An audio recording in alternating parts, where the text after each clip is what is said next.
Sayang ang manok. Og karon magpainom tag tambal og vitamins sa atong mga warriors. Og shout out ko Uncle Roel Chong.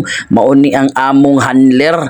Bilibag yun ako ni si Uncle Roel Chong kay mao kuno ni nga adlaw nga iyang patilawon og lami nga babay ang among mga warriors kay mao ni appeal sa iya daw conditioning og nana magyud na nga nainlain man gyud ta og mga diskarte sa conditioning ug mauni ing iyang diskarte. Og di na ta magdugay atong kuan og bay. Mauni si Uncle Roel Chong iya nagipaupa pastang kusuga mo upa sa atong warriors. Grabe tan-awa ninyo kusuga mo dag kiyod-kiyod oy. Wa na luya na kay nakuha na mag-usa ka nindot nga puti nga similya nga niagas sa iyahang wa ta kita asa na iyaha. Og ang usa ato sang butangan og nagkuha na po sa Colorel og usa ka bay. Og ibutang niya sa atong Gilmore bitan-aw na tubig makapaupa ba ni siya.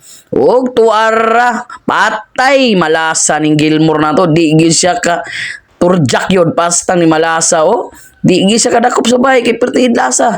Di man ganahan siguro ning bahay niya kay perti mang di pa man paupa sige paning kamot diha. Paning kamot antod makuha ni mo siya panguyabi nagmayo pastang naluya na lang yun siya. Og kaning usa pastang talawanat bayot man siguro ni siya kay igo ra man siya mo birig-birig ug di man kabalo mo upa. Oh, birig-birigil sa panguyabi lang sa nadiha og pabuto na to na maupahanti ka. Og diara gitapda na to ang tulo og pinakagwapa nga artista og mauna ang ilang mga exercise og mauna ang iyang conditioning daw ni Uncle Roel karong adlaw nga magpaupa siya para muhimsog daw ang mga manok og bigsa og dara. Naglingkod-lingkod, shout out Uncle Roel Chong ug Jun Lee.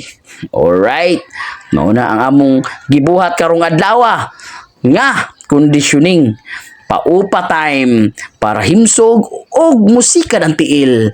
Garubos naman ning tulo, perting kusuga mo upa. Sayang ang manok.